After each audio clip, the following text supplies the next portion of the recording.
Good morning, everyone. It's a beautiful snowy day here in Plainfield. Sunday, February 22nd, 2015. Our subject is mind. And thank you, Tom. We had a really good session on wisdom yesterday.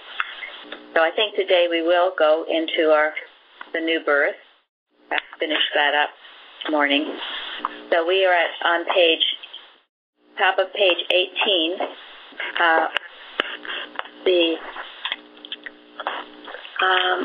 Janet, would you like to read that first paragraph?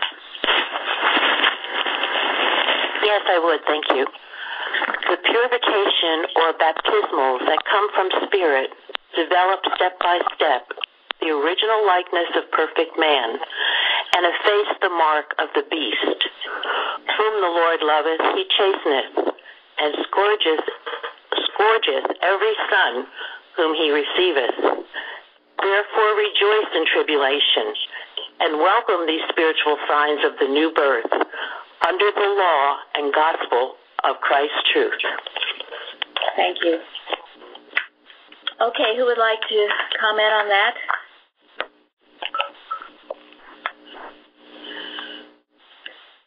What about developing step by step?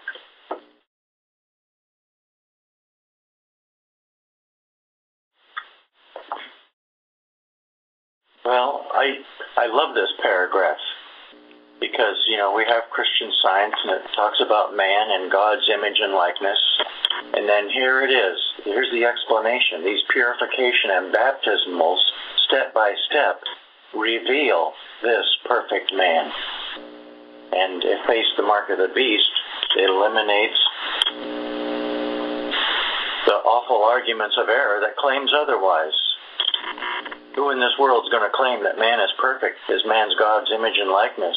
Well, it is the forever fact, but step by step it needs to be revealed. Yeah, the step by step means a lot to me because I know in the past I would try to force issues or not go step by step, take shortcuts, if you will, and if I could, and I would try. Maybe not to learn the lesson, just to get off the hook. That's all I wanted was to get off the hook, whether it was a healing or whether I'd done something wrong. I just wanted it over. And this is what the step-by-step means. You can't do that. And in the times that I did try and maybe fudge through or push through, you end up having to repeat those steps. So even though... And I will say it, because in my life at that time, it seemed so attractive just to get this thing over with any way I could. Don't. Face that challenge, whatever it is. Meet it step by step. Don't try to jump over it or avoid it. Let it come, the lesson. If you should be ill, learn the lesson that you need to learn. If you've made a mistake or done something, learn that lesson. Embrace it. Squeeze it like an orange. Get everything you can from it, all the good from it, because there will be good from it if you take it step by step. Well, it's a very important point. I don't think I ever realized how important it was until I've reflected on a few things. Okay, what is the mark? Go ahead. Yeah, I was going to say that the step by step, I think, is something we just have to accept. Because no matter what, like you said, if you think you've done it in any shortcut way, you haven't. It's waiting for you to you go through it again. I did. When I thought that, okay, well, I get some money from here, now it's over. No, I had to learn that supply is from God alone. And until that happened, I didn't have any shortcuts. It couldn't be. It's step by step, learning the lessons. Thank you. I think that it's so important that I've learned to be so grateful for every step, every healing, every bit of progress, instead of thinking that, something that's happened isn't significant because I'm not over a complete problem. That's what I used to do. And I've just learned how important it is to just be so grateful for every single bit of progress, because it is all part of a big transformation, and it is significant and it's important. And getting over any little problem, any little fear, anything is helping me to be able to help someone else that might be going through the same thing. So I think I've just learned how important that is.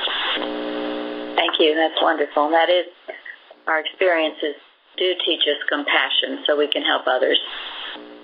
And one of the, avoidances of the step is, to go to the medical.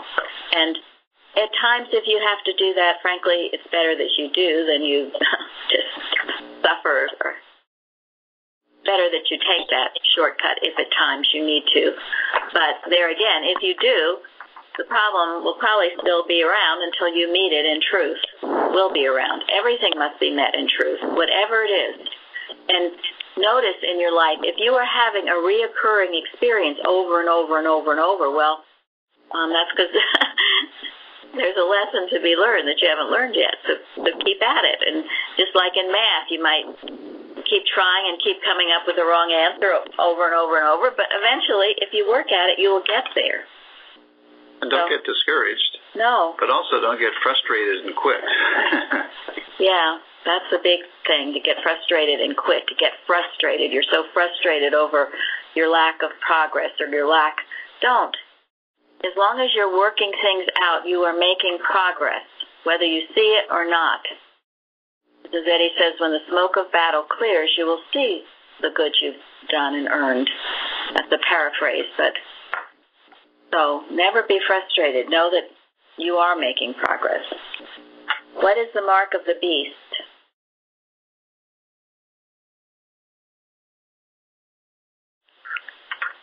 Aha. Go ahead. I would think it's the material sense of living. It's the lie, the big lie from the beginning. Yes. Mrs. Eddy says in Science and Health, on page 327, what a pitiful sight is malice, finding pleasure in revenge. Evil is sometimes man's highest conception of right, until he grasps on good and grows stronger. Then he loses pleasure in wickedness, and it becomes his torment. The way to escape the misery of sin is to cease sinning.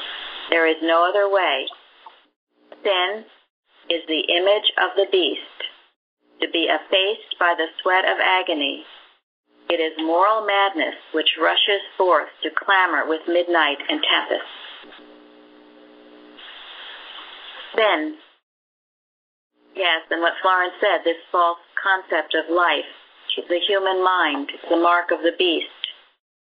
And sometimes, when you're really in it, it's almost as if you do have this big mark on your forehead announcing to the world. So be aware of it. It's not the truth, but she says you've got to get rid of it. And sometimes the only way is the sweat of agony. She also talks about it being lust and hypocrisy.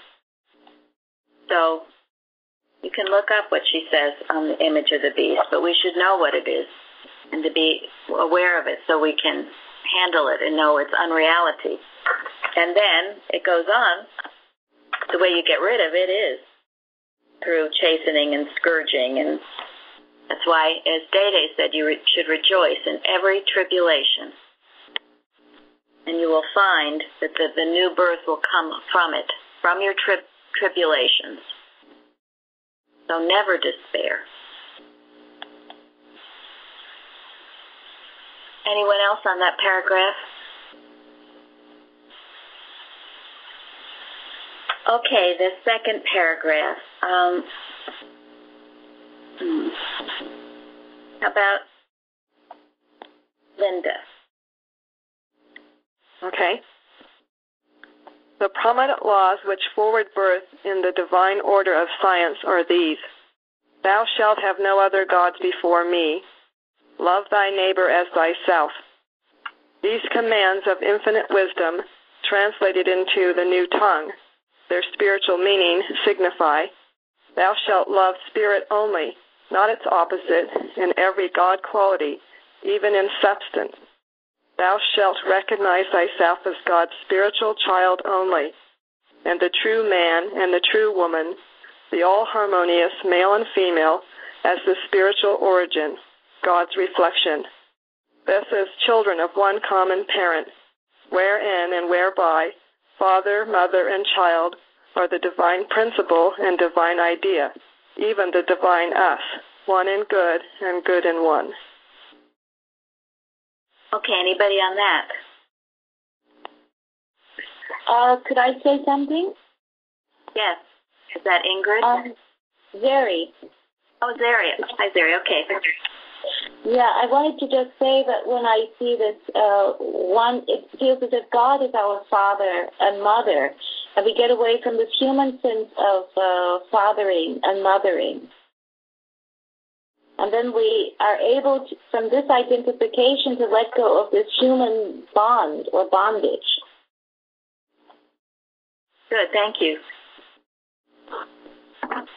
These are the laws which are going to promote the new birth, so we better be aware of them. Prominent laws, and the two, and there's the simple ones. The first commandment, and then also the Sermon on the Mount, love thy neighbor as thyself. You know, these are touchstones. When you feel like you're getting off in some way, go back to this.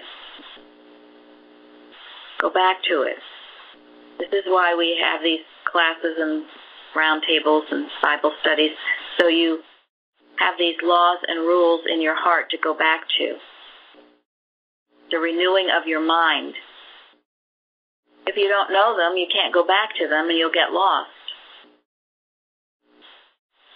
I was reading, Linda had sent in an article about how much the Bible was, it's just tried to be erased from this earth. You want to say a few words about that, Linda? In the history of the King James Bible? Yes. Yes, it's actually a wonderful, it's an amazing path that people took.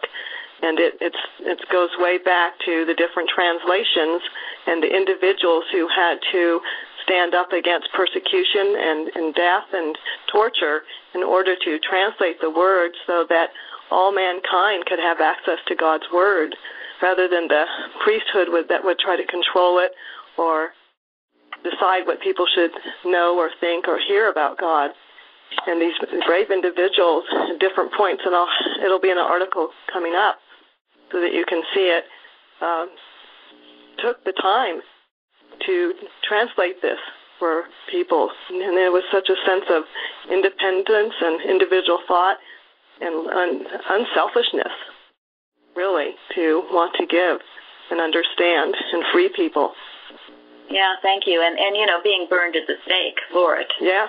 And time again, having it getting into the wrong hands. It's quite a story. We should be so grateful that we have a Bible to read and study. Do not take it for granted. Love it and cherish it and know it. And this is your guide to life. I'd like to say that the Bible, I'm so grateful that we're studying the Old Testament as well as the New Testament.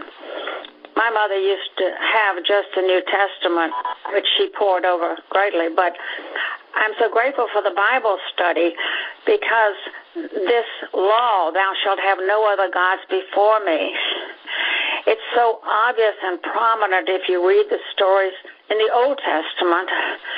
I mean, Solomon fell away. He became so grand and so wealthy.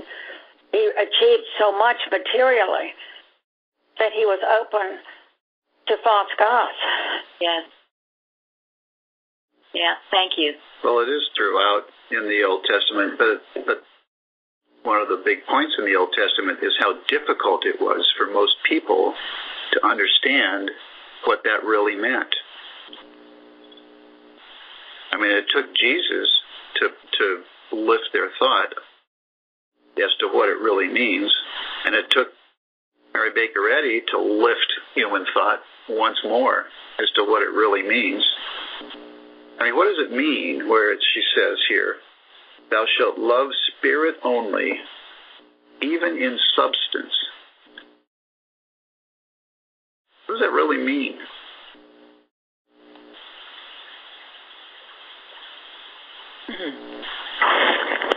This is Len. I would say, to me, it means there is spiritual significance to everything. Like somebody might look at a table and they say that's the substance of that is wood, but the true substance is something spiritual. It's a spiritual attribute of sturdiness, usefulness, and so forth, which endures forever. Those spiritual attributes endure forever. The wood, if you call it a substance, it's not really that substantial. It will not endure forever. So that's my I guess my understanding. Thanks. Thank you. Yeah, and you can say the same thing about yourself, can't you? Yeah. And your neighbors. Yeah, and if you see it as the only substance, then, there's great freedom in that. The truth of your being, and some of it we accept at first by faith, not by sight, of course, but by faith. And the more you accept it, the more you will understand it. So, so go back to these basic thoughts. Are you loving your neighbor as yourself? Do you recognize yourself as God's spiritual child only? And of course, none of us are perfect, so we need to be reminded of this often, to be thinking about it. And to get back to what we were talking about before, the great importance of our Bible, of our science and health, of prose work, and what Era would try to do to take it away, wipe it out, even to the effect that people don't read it anymore or don't know what's in it. So, and on the carousel has been Discerning the Rights of Man by Richard Oakes, which we talked about a while ago at the Roundtable, but that tells you how the fight to get the, quote, unauthorized literature out so that you could read what went on in Mrs. Eddy's household by Carpenter and others, how Era did everything it could to suppress that. The greater the good, the greater the opposition. And there was tremendous opposition to the Bible, to science and health and prose works, and to Mrs. Eddy's writings of those early workers. That's why we must cherish them all. Okay, anybody else on that paragraph? Yes, love thy neighbor as thyself. This is was very challenging, but this week I've come across it, but I don't think it's made an impact like this. It's on page 205 of Science and Health. She writes, when we realize that there is one mind, the divine law of loving our neighbor as ourselves is unfolded. I find that, like all the others, want to go back to often because it's a challenge. It is. And in our watching, we go forth from these spaces, from these absolutes, knowing that we're all brethren. We don't see the world as it would materially seem to be. We see it as God's creation. That will uplift it to the right sense of it. Thank you. That's a wonderful point, because only as we see our neighbor as the idea of the one mind, as perfect as God made him or her, only then can we love them. I mean, really, spiritually, divinely love them. If we see our neighbor as having a fault, or as seeing a fault in us, we're not seeing them correctly and we're not loving them. Yeah, there was an interesting, in that Laura Sargent class notes, she speaks about malpractice.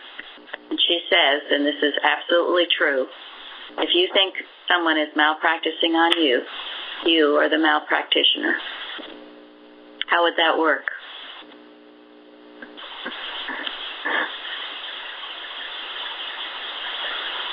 Hello? Well, if you're not seeing them seeing you correctly. Right. you are malpracticing on them.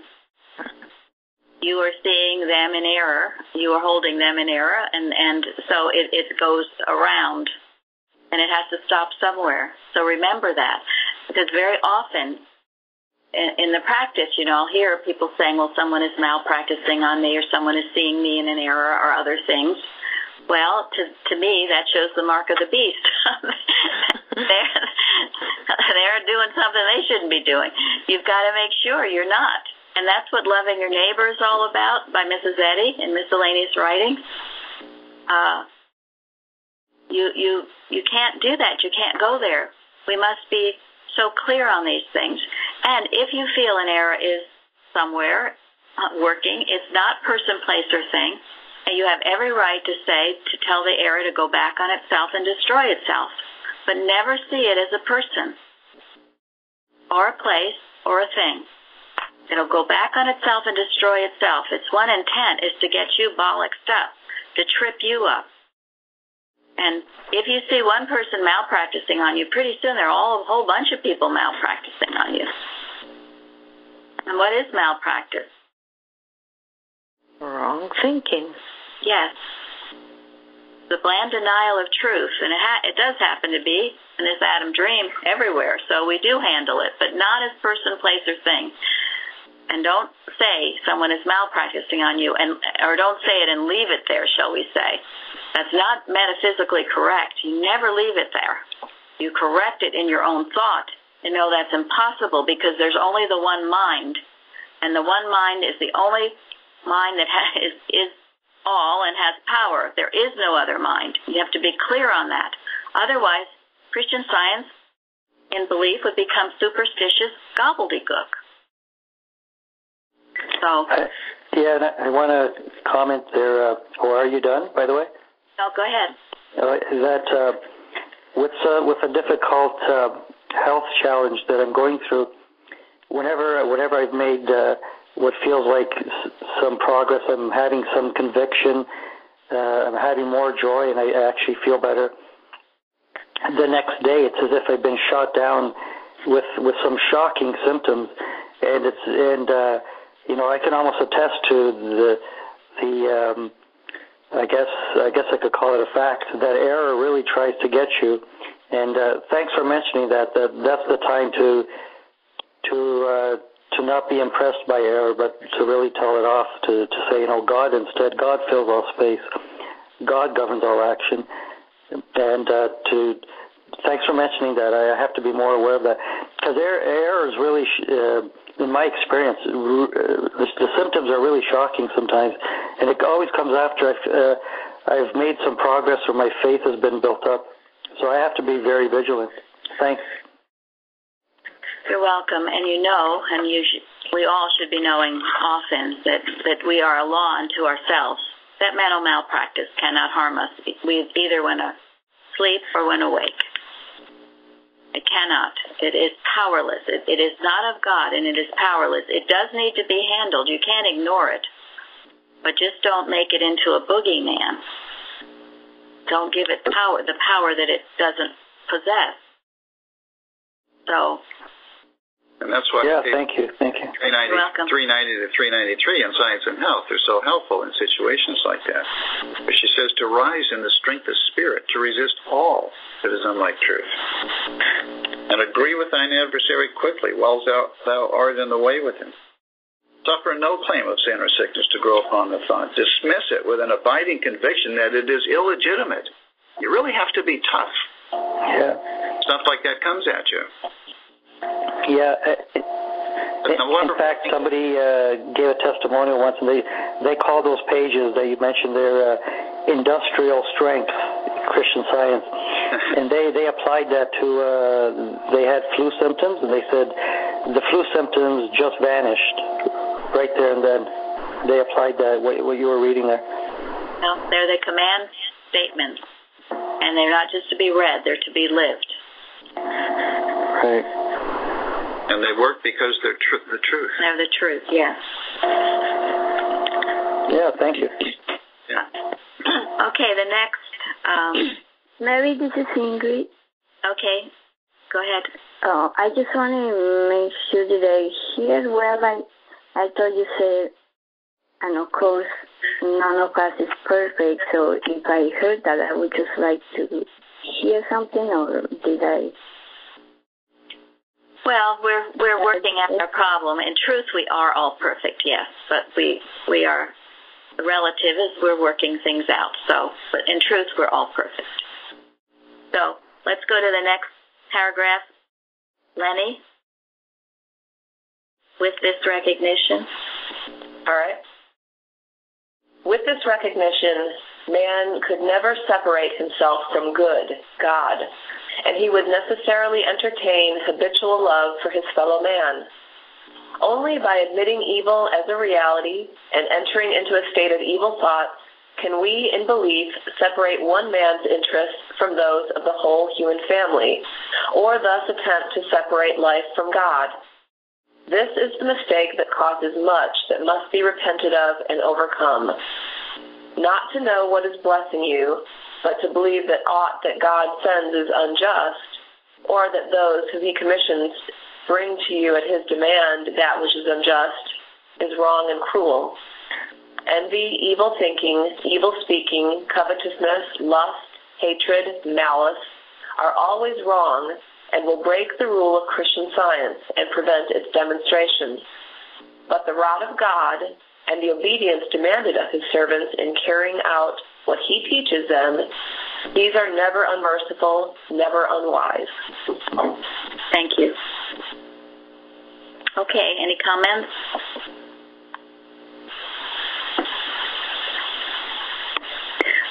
Well, you see what is the first error going on here? That's that second sentence. Only by admitting evil as a reality. Yes. And entering into a state of evil thoughts. Yes. Where it comes. And that's why one of the definitions I was given of animal magnetism that helped me so much is that animal magnetism is a belief in a power apart from God.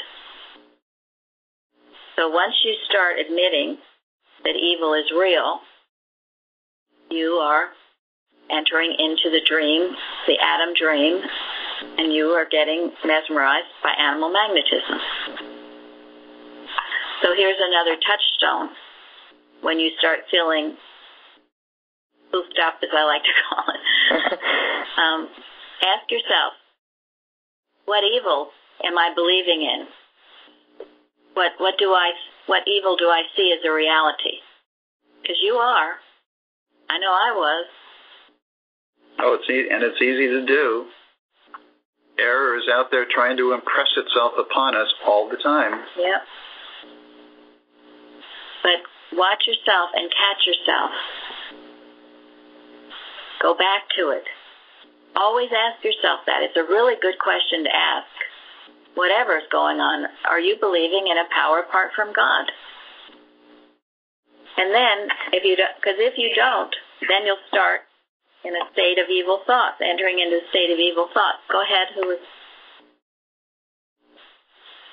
Was someone saying something? Then it's back to the first commandment. Right. Having no other gods before you. We are kind of dissecting and analyzing thought here to help you to keep on that straight and narrow. And then the evil thoughts that you enter.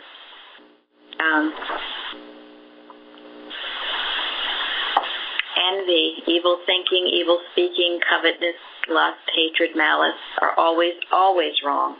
Always wrong. Always wrong. Because very often, I know in my own experience, if I get into that, somehow I've justified why they're right. They're never right. They are always wrong. Another touchstone for you. What does Mrs. Eddy tell us is the antidote to admitting evil as a reality? It's God's allness. Yeah, somewhere she says, if virtue and truth build a strong defense. Yeah, well, that is so that the error doesn't hop around. When you have virtue and truth, you'll be immune to it. You'll also see it for what it is. You won't be duped by it. And that's the strong defense. And also you will not see it as person. You will see it as animal magnetism, trying to operate, trying to weave its web. You know, envy is a very big one. It's an important one. That will creep in. So watch it. You know, you just start this comparing business. Don't compare. Comparisons are odious, as they say. We're all individuals. We're all blessed by God. We all have our own road to hoe. We all think about what you have to do for God. Make your own beautiful garden. Don't envy anybody else. For one thing, you never know what they're going through anyway. But it's a sure path to hell if you get on it, as are all the others in the list. Who else would like to speak to any of this? Well, I know with envy, I used to envy, you know, there was times when I just felt like, man, I'm just not growing at all. I just feel like I am the snail in the race. And, you know, I compare myself to others who I just felt like, you know, every time I turned around, they were giving these great testimonies and this and that. And I had to, you know, I'd really let go of that. And because, you know, you're not loving your neighbor as yourself if you're envious of someone else's good or their progress or comparing yourself. You know, and it took me a while, too, because, I mean, it's not always easy to just toss that aside, but I began to be grateful for other people's progress because it was a beacon to me. And I also purposed in my own heart that it's like, you know what, even if I only grow a millimeter a day, I'm going to be content with whatever growth I make, and I'm not going to worry about how it compares to somebody else. And it's been, you know, mentally that it just kind of lifted a lot of weight off of me when I stopped all that nonsense. Well, yeah, stopped it a lot. Yeah, no, thank you. That's excellent. And in our testimonies, that's why when we give testimonies, give them, and that's what I think is so wonderful about our testimonies. You give them out of humility to share with others, not out of a sense of pride, look what I've done and how great I am, and Christian Science works for me and it's so fantastic, and making everyone feel terrible. You give it with great love and compassion and humility for your brother. And yeah, a major point is to, if some good did happen to your brother, then all that means it's available to happen to you too, and you should rejoice in another's good instead of be envious of it. The minute you're envious of it, what does that do? Well, you count yourself out. It means that it's not for you. Yes, exactly. Yes. You put a wall up. Yeah, and it takes great patience and persistence to continue on. So, because I know that, you know, and in my experience, and that's what it takes, yeah, persistence and patience. Yes. Yeah, because the important discipline here is to recognize what God is doing for you. Because oftentimes if I feel like someone else is, you know, doing better than I am or something like that, it's because I'm failing to recognize what God is doing for me, and I'm not being grateful for it. That's so true. It's a very bad state to be in. That's why Mrs. Eddy said that ingratitude is the unpardonable sin. And you're shutting the door. You're lifting the hand against yourself. God's not doing it. You're doing it to yourself. It's lazy, mortal mind thinking. And you're not loving yourself as your neighbor because you're seeing your neighbor as God loving them more than you. And that's a lie. Thank you. All good's available to all of us. Good point. Yeah, if you're sometimes blesses all. Yeah, God really does love you. Yes. Right. What did you say, Lenny? Oh, yeah, I was just going to say, and maybe this could be also in the form of a question. Sometimes I've heard the expression, man's extremity is God's opportunity. And sometimes there have been a few testimonials where it really seems like that, because the person experiences a healing that happens in a certain way that is very unusual. Like there was one who experienced, he said he actually saw a glow of light, and he admitted it's unusual. He wasn't expecting that. And it really brought forgiveness out of him, and he healed pretty much on the spot. Another one testified that they felt like a veil of love just going across them, and they got healed right in that moment. So, or even another one said they made a plan to go to the doctor because they said nothing was yielding. As soon as they went to open the doorknob of the doctor's office, they realized right there and then they were healed. So what I want to say there's also the experience, it seems to me, where you're trying so hard, and maybe, I don't know if it's God's compassion or what you call it, but He sends the Holy Spirit to you and gives you an unusual experience, and maybe that's what's called man's extremity is God's opportunity. And I'm not sure if it happens all the time, but am I right in saying this, or what? Is it true? When you reach out to God in total humility on your knees before Him, crying out to Him, He does. He answers that righteous prayer. Yeah. It's a prayer to know Him better. It's not necessarily, or not a prayer for a list of things you want done, but a prayer to be closer, to love Him better, know Him better. Right. And He responds in that way sometimes, yeah. In a way that's unusual. Sometimes. Someone else, was it you, Lenny, that said something? Oh, I was just been adding on to an earlier thing, just saying that, the study says what blesses one blesses all. Yes. If you see something blessing someone else, you can know that it's blessing you too, and it's like she describes in the chapter of prayer, it's that open fount that's just pouring forth. It's certainly not just giving it to one person, it's blessing everyone. Yes, thank you. Always remember that. It blesses you, and you only shut the door when you think or get jealous of someone else. Anybody else, Florence? Did you want to say anything? Well, and I think, the fact that our healings, our individual healings, is really impacting the whole world thought. I think the universality of the whole thing is so important that to know every good we do, it's really good for all mankind. I just love to keep the thought of all mankind all the time, because then it brings the fact that all good is here for everyone.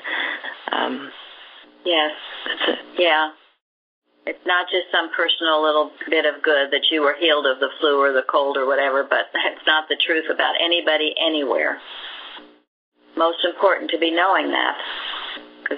That is loving your neighbor as yourself, and that's the sense of oneness, and us all having the same Father, Mother, God, and all brethren. And that love brings great peace to your life. Otherwise, you're always afraid of people, or seeing, as I said, boogeymen here or there, or what people are thinking about you, and all of this stuff, which is, to me, it's hell. We must be each other. First ourselves and each other as God's child. And love each other that way. I would say also the sin of pride. I was reading miscellaneous writings, the beginning of it, and in her second page she says, pride is ignorance. Those assume most to have the least wisdom or experience, and they steal from their neighbor because they have so little of their own. Thank you. So true. Anyone else want to comment on any of those lists? Or it says, if you're indulging in this evil, it will prevent the demonstration of Christian Science. So don't go there. You're only harming yourself. It's always how it works. God loves you. He only is pouring forth good. So don't lift your hand up against yourself. Go back to your rules. Go back like a compass and keep yourself in line with these laws and principles of the universe that are for your great blessing. Is Tom there? Tom, could you read the next paragraph, the task of healing?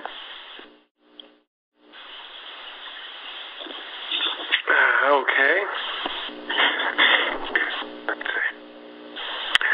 The task of healing the sick is far lighter than that of teaching the divine principle and rules of Christian Science as to lift the affections and motives of men, to adopt them and bring them out in human lives.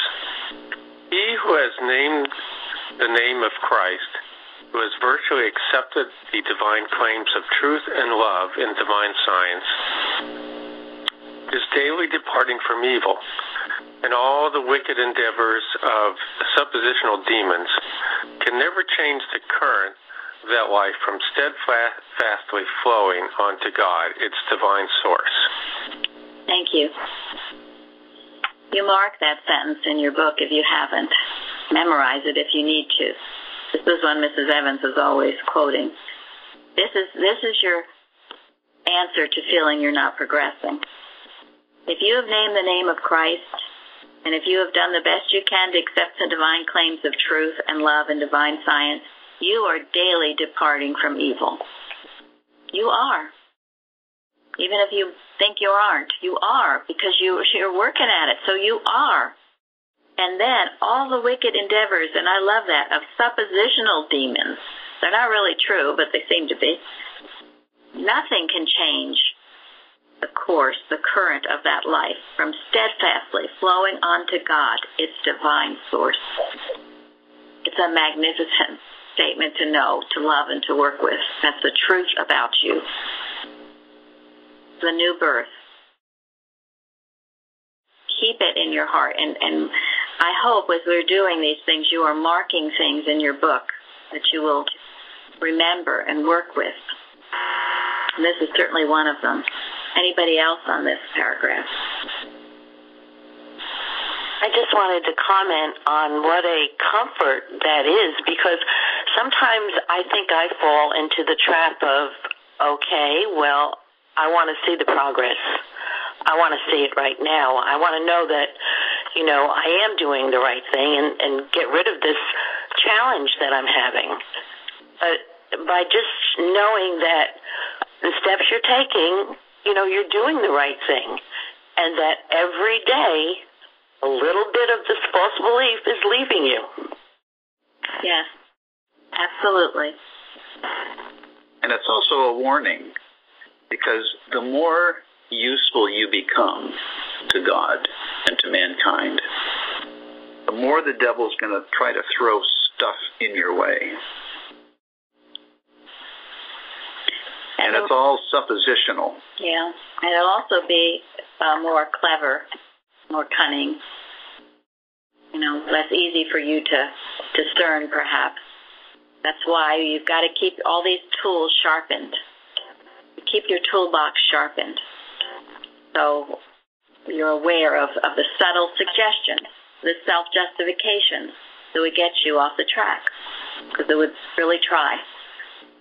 And the beginning of that statement, too, about the task of healing the sick is far lighter than teaching the divine principle and rules of Christian Science. So, and it is, the real healing is learning the science. As we've talked about, healing is a byproduct of your understanding. It's just a byproduct. That's why this understanding is so important. Why does she say that healing people is easier than teaching them?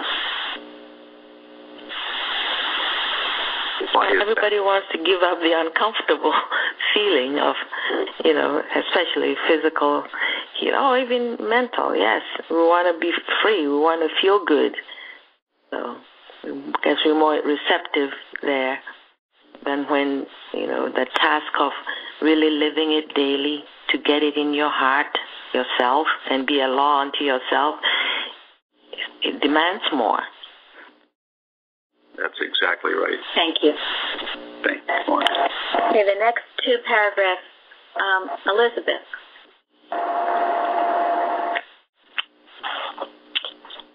But taking the livery of heaven, wherewith to cover iniquity, is the most fearful sin that mortals can commit. I should have more faith in an honest, drugging doctor, one who abides by his statements and works upon as high a basis as he understands, healing me, than I could or would have in a smooth-tongued hypocrite or mental malpractitioner. Between the centripetal and centrifugal mental forces of material and spiritual gravitations, we go into or we go out of materialism or sin and choose our course and its results. Which then shall be our choice, the sinful, material, and perishable, or the spiritual, joy-giving, and eternal? Okay, any comment? Well, when given a choice, it's a no-brainer. I mean, the joy-giving and eternal, the spiritual. Yeah. And the centripetal? Centripetal and centripetal. Centripetal. I wasn't sure how to pronounce that. Yeah, okay. Well, those are the forces that pull you towards them or push you away from them. So be aware of it. Be aware of those forces and choose to grow closer to God always. And then, too, this idea of being a hypocrite, the worst thing is to use your whatever, your Christianity, your science, or whatever, to hide, to put it as a smokescreen for wrong living and acting. God forbid. Jesus gave hypocrisy the sternest condemnation and rebuke. Let your life express your thoughts, words. Seamless garment, one accord. Don't try to fool people or trick anybody. You can't, because God knows the hearts of everyone anyway, and that's all that matters. Okay, I want to finish it today. So, Florence, read the last paragraph, please. The central sense of life and its grand pursuit is of itself a bliss, health-giving, and joy-inspiring. This sense of life illumes our pathway with the radiance of divine love, heals man spontaneously, morally, and physically, exhaling the aroma of Jesus' own words, "Come unto me, all ye that labor and are heavy laden, and I will give you rest." Thank you. Well, there you go. Yeah. Spiritual sense of life and its grand pursuits. And I know it's what you're all finding here, that it is in itself a bliss, health-giving, and joy-inspiring. So, our time is over. I wanted to thank you all for your good participation. And I think next time we're going to go to questions and answers. Starts on page 31 of miscellaneous writings. It's long. We'll just take it bits at times.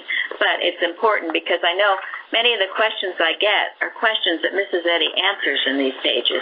So it will be so good to get thoroughly educated as to what she says. It's an amazing chapter. And so before we go, I'm just going to read a few things about mind from Bicknell Young's 1937 College on pages 2 to 5.